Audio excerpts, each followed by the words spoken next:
Video like जरूर कर लीजिए और ऐसे वीडियो लगातार फ्री में पाने के लिए चैनल को तुरंत सब्सक्राइब कर लीजिए और बेल आइकन को जरूर टैप कर लीजिए ताकि आगे भी सारे वीडियो आपको मिलते रहे। यूट्यूब में फॉलो करते हैं तो प्लीज ये वाला फ्री टेलीग्राम चैनल जरूर ज्वाइन कर लीजिएगा। सारे नोटिफिकेशन सारे अपडेट यहीं पे आते हैं, ध्यान रखिए। नमस्कार साथियों, स्वागत है आप सभी के स्टडी फॉर सिविल सर्विसेज में। ये जो आप देख रहे हो ये है यूपी बजट 2024-2025 जो आज ही प्रस्तुत किया गया है उत्तर प्रदेश सरकार के द्वारा।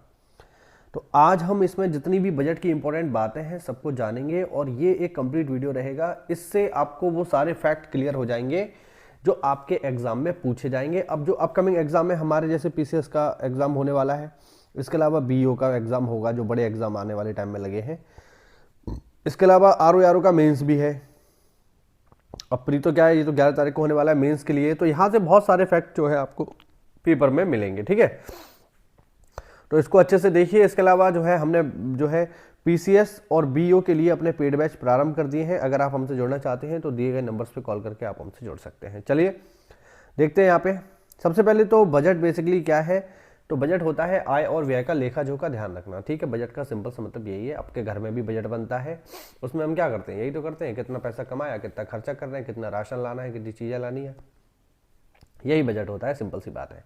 लेकिन भारतीय संविधान में बजट शब्द का इस्तेमाल नहीं किया गया है, ध्यान रखना। भारतीय संविधान में बजट के स्थान पर जो शब्द प्रयोग होता है वो होता है वार्षिक वित्तीय विवरण, ध्यान रखना, ठीक है। हाँ, एनुअल फाइनेंशियल रिपोर्ट इसे कहा जाता है। ये इसके लिए बजट शब्द इस्तेमाल नहीं होता है।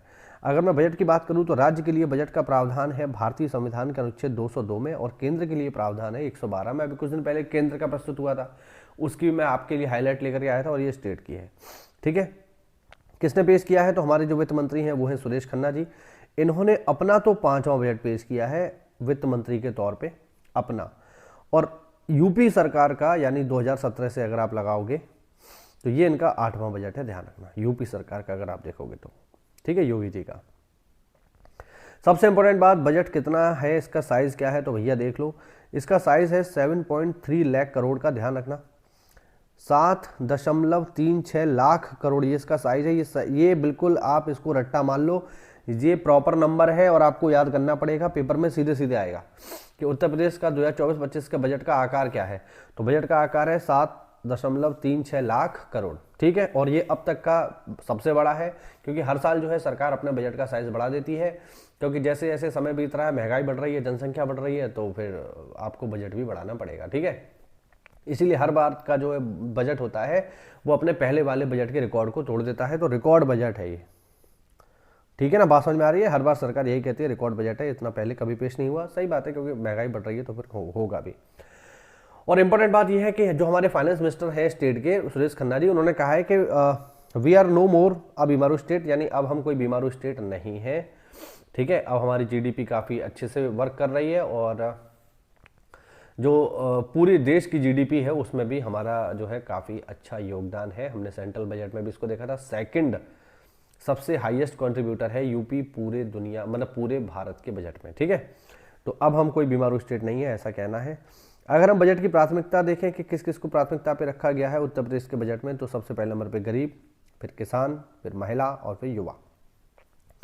यानी यूपी सरकार गरीब, किसान, महिला और युवाओं पर अपना ध्यान केंद्रित करेगी। हर बार ऐसा ही कहा जाता है। अब कुछ इंपॉर्टेंट की फैक्ट देखते हैं जो आपको सीधे सीधे याद रखने हैं। एक न्यू इंडस्ट्रियल डेवलपमेंट अथॉरिटी, ये एनआईडीए का मतलब है न्यू इंडस्ट्रियल डेवलपमेंट अथॉरिटी का गठन हम करेंगे, जिसका नाम होगा बुंदेलखंड। बुंदेलखंड में बनेगा ये न्यू इंडस्ट्रियल डेवलपमेंट अथॉरिटी, जिसको कहा जाएगा बीडा। बीडा का मतलब है बुंदेलखंड इंडस्ट्रियल डेवलपमेंट अथॉरिटी, ठीक है। ये कैसा होगा, लाइक ग्रेटर नोएडा, जैसे ग्रेटर नोएडा है वैसे ही आपका बीडा होगा। बीडा मतलब बुंदेलखंड इंडस्ट्रियल डेवलपमेंट अथॉरिटी, ठीक है। बजट में स्पेशली साथियों 24 करोड़ रुपए की योजनाओं को मेंशन किया गया है। 24 करोड़ रुपए की योजना स्पेशली, ये पेपर में सीधे सीधे आ सकता है आपके कि बताइए इस बार के बजट में योजनाओं पर कितना रुपया खर्चा करेगी उत्तर प्रदेश सरकार। तो मुख्य रूप से उत्तर प्रदेश सरकार ने स्पेशली बजट के लिए, मतलब उत्तर प्रदेश सरकार ने अपने बजट में योजनाओं के लिए स्पेशली 24 करोड़ रुपया खर्चा किया है, ठीक है।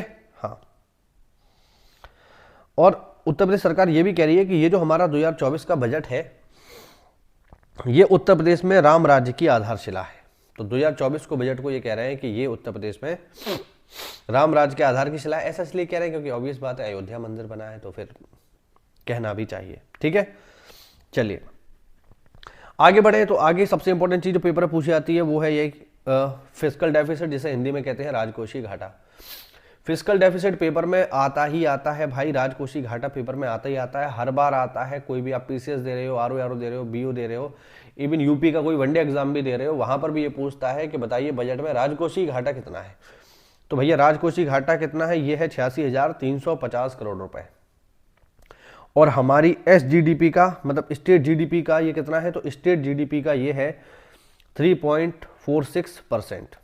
ठीक है, हाँ, जीएसडीपी का मतलब है जो हमारी स्टेट की जीडीपी है उसका, यानी जितना भी हम कमा रहे हैं उसका 3.46% अभी हम घाटे में चल रहे हैं, जो कि एब्सोल्यूट नंबर में कितना है 86,350 करोड़ रुपए। इसको सीधे सीधे याद रखना, इंपॉर्टेंट है ये।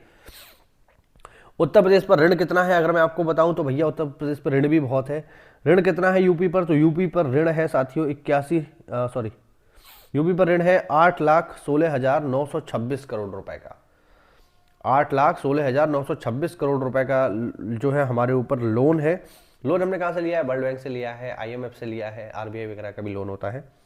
ठीक, जो कि हमारी स्टेट जीडीपी का कितना है, जो कि हमारी स्टेट जीडीपी का 32.7% है। ध्यान रखना, ये सीधे सीधे एब्सोल्यूट नंबर में आपसे पूछा जा सकता है। अगर हम बजट में एलोकेशन की बात करें, देखो जरा, तो जो अयोध्या में महर्षि वाल्मीकि इंटरनेशनल एयरपोर्ट बन रहा है उसके लिए बजट में साथियों 150 करोड़ रुपया दिया गया है। सीधे सीधे पेपर में आने वाला प्रश्न है कि अयोध्या अंतर्राष्ट्रीय हवाई अड्डे के लिए, जिसका नाम है महर्षि वाल्मीकि हवाई अड्डा, उसके लिए बजट में कितना रुपया दिया गया है, तो भैया उसके लिए दिया गया है 150 करोड़ रुपया। और अब सरकार ये कह रही है कि अब यूपी में 5 इंटरनेशनल एयरपोर्ट हो जाएंगे। ठीक है, अब गंगा एक्सप्रेसवे के लिए भी काफी सारा एलोकेशन किया गया है। गंगा एक्सप्रेसवे जो भारत का सबसे लंबा एक्सप्रेसवे होगा बनने के बाद, करीब करीब 600 किलोमीटर का, इसके लिए 2,057 करोड़ रुपए का जो है एलोकेशन किया गया है, जो कि पिछले बार से जस्ट डबल है। तो गंगा एक्सप्रेसवे बनाने के लिए 2,057 करोड़ रुपया यूपी सरकार ने दिया है अपने बजट में। इसके अलावा अगर हम देखें तो ई श्रम पोर्टल पर यूपी के सबसे ज्यादा पंजीकरण है। यूपी में हवाई अड्डों के विकास के लिए, है ना, जैसे एक तो प्रॉपर हवाई अड्डे होते हैं, लेकिन कुछ छोटी छोटी हवाई अड्डियां भी, मतलब हवाई अड्डे, यार क्या बोलूं, हवाई अड्डियां बोल रहा हूँ, मतलब एक तो हवाई अड्डे होते हैं, प्रॉपर एयरपोर्ट होते हैं, दूसरा छोटी छोटी हवाई पट्टियां होती हैं जहाँ पे हवाई जहाज को इमरजेंसी में उतारा जा सकता है या हेलीकॉप्टर वगैरह उतारे जा सकते हैं। छोटे छोटे हैंगर होते हैं, जैसे हमारे पड़ोस में अलीगढ़ में एक छोटा सा हैंगर है जिसका नाम है धनीपुर। तो इस तरीके की जो छोटी छोटी हवाई पट्टी होती हैं उनके विकास के लिए सरकार ने 1100 करोड़ रुपया दिया है। किसानों के लिए मुफ्त पानी के लिए स्टेट गवर्नमेंट ने 1100 करोड़ रुपया एलोकेशन किया है। और सबसे इंपॉर्टेंट है जो आपको पेपर में याद रखना ही रखना है, यहां से सवाल पेपर में बिल्कुल आ सकता है, वो है ये कि 2025 के लिए कृषि विकास दर हमने कितनी रखी है उत्तर प्रदेश में, 5.1%, यानी खेती में 5.1% की हम लोग वृद्धि करने वाले हैं। ये है उत्तर प्रदेश में कृषि विकास दर। बहुत इंपॉर्टेंट क्वेश्चन है भैया, इसको रट्टा मान लो, पीसीएस बीओ के लिए पेपर में आने के पूरे पूरे चांस हैं। ठीक है,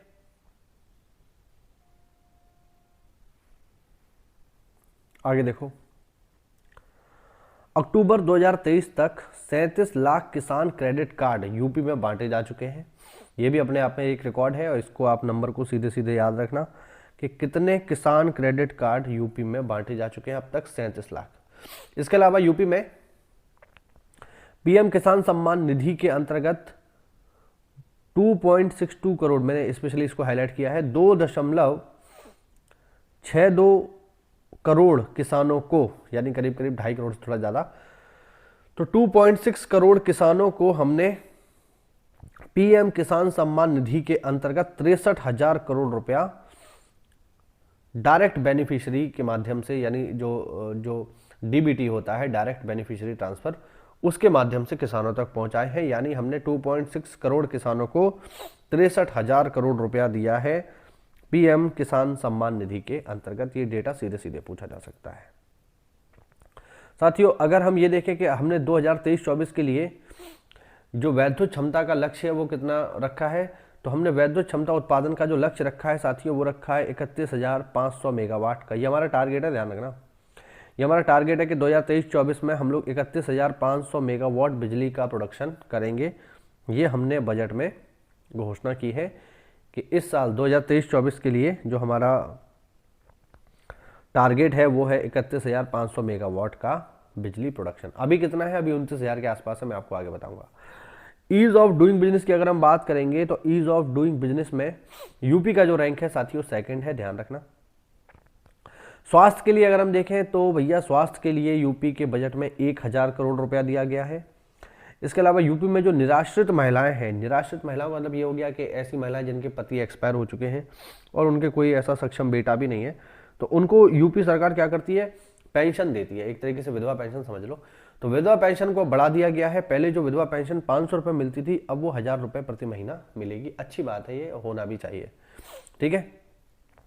तो महिलाओं को जो है, जो निराश्रित महिलाएं हैं, उनको 1,000 रुपये महीना अब सरकार पेंशन देगी, पहले 500 देती थी। सौर ऊर्जा के लिए 22,000 करोड़, सॉरी 22,000 करोड़ नहीं, सौर ऊर्जा के लिए हमने 22,000 मेगावाट का लक्ष्य रखा है। ये कोई एलोकेशन नहीं है, ये ऊर्जा का टारगेट है। ये सौर ऊर्जा से हम जो है इस वित्तीय वर्ष में 22,000 मेगावाट ऊर्जा का उत्पादन करेंगे। आगरा मेट्रो के लिए स्पेशल 340 करोड़ रुपए एलोकेट किए गए हैं। अटल औद्योगिक अवसंरचना के लिए 400 करोड़ रुपए एलोकेट किए गए हैं। पीएम आवास योजना के लिए 3,948 करोड़ रुपए एलोकेट किया गया है। पीएम ग्राम सड़क योजना के लिए 3,668 करोड़ रुपए एलोकेट किया गया है। राष्ट्रीय ग्रामीण स्वास्थ्य मिशन के लिए हमने 7,350 करोड़ रुपया एलोकेट किया है, ठीक है। हाँ, यूपी सरकार का कहना है कि हमने 6 करोड़ लोगों को गरीबी रेखा से बाहर निकाल लिया है, ऐसा यूपी सरकार दावा कर रही है।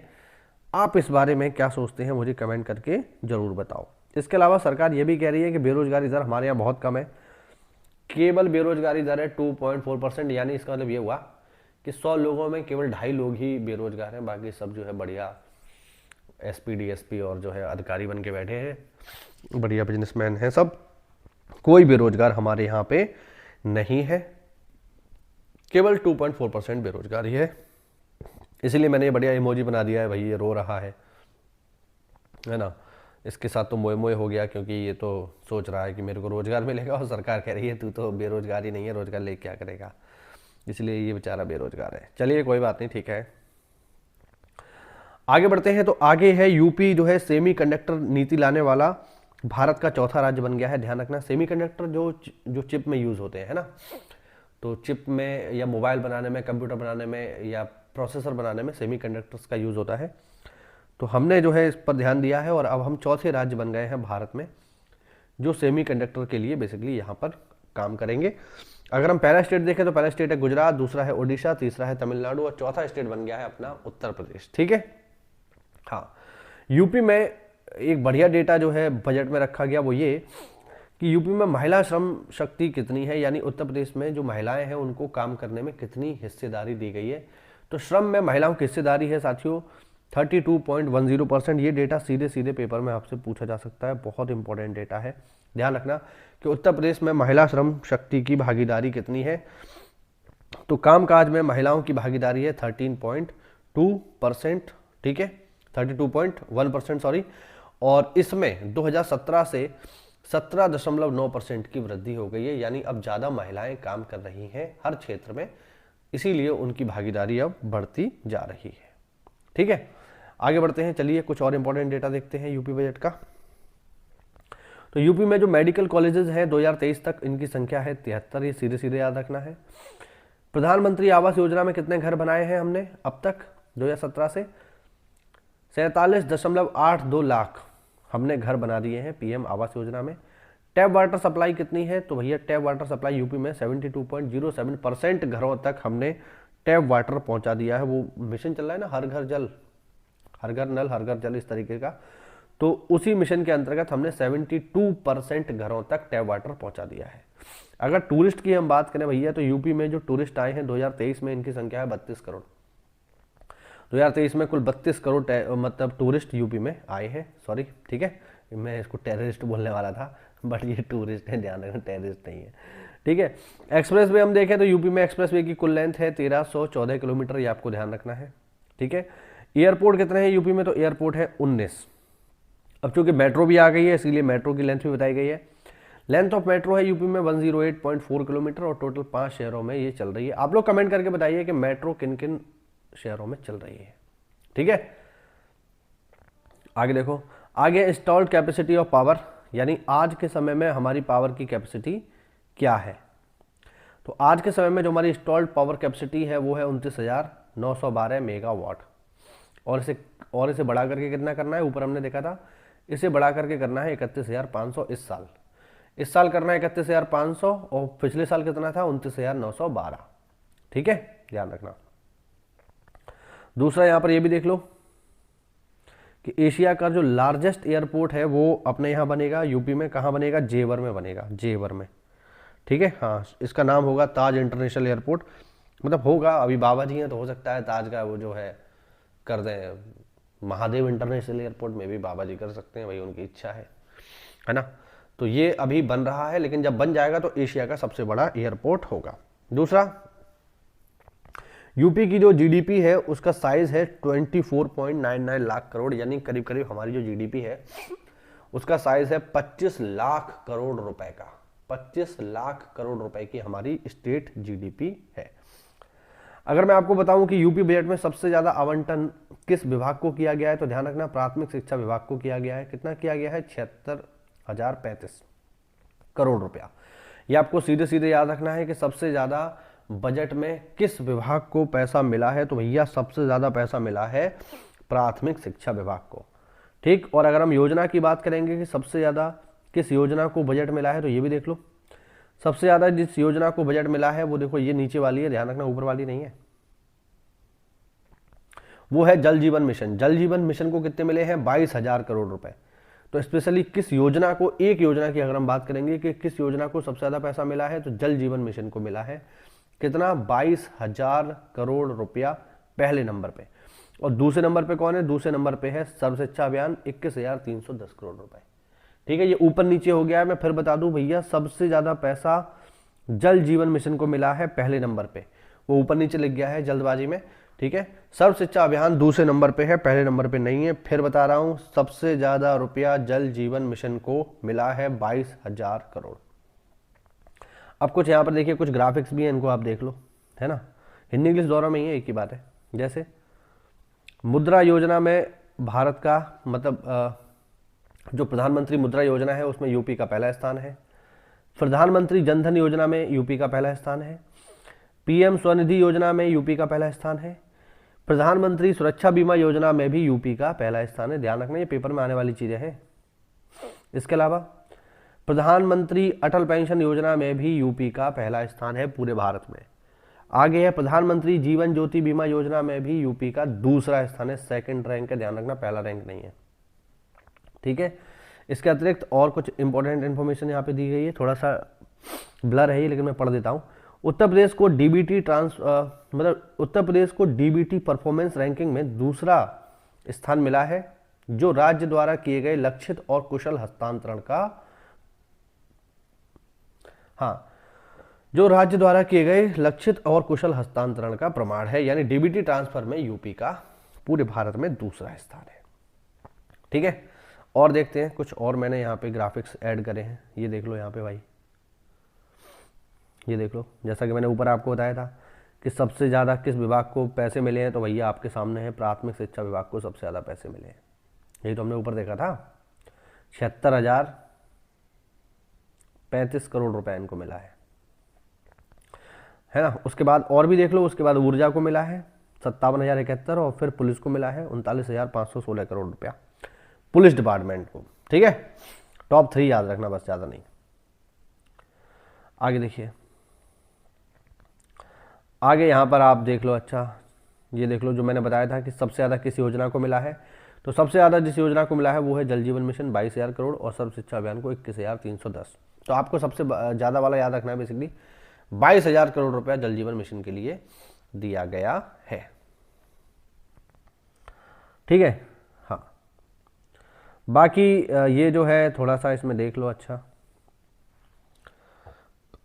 ये देख लो, pulses and oil seeds kits जो हमने बांटी हैं वो 35 लाख किसानों को दिए इस ईयर में, मतलब जो ईयर निकल गया उसमें। 2 लाख प्लस जो है हाउसेस हमने कंस्ट्रक्ट किए हैं अंडर मुख्यमंत्री आवास योजना में, 2 लाख से ज़्यादा हमने घर बनाए हैं। इसके अलावा अगर आप देखो तो 6.5 lakh individual trend under PM skill development, मतलब यूपी स्किल डेवलपमेंट मिशन में 6.5 लाख लोगों को भी हमने ट्रेंड किया है। इसके अलावा 7.8 लाख गर्ल्स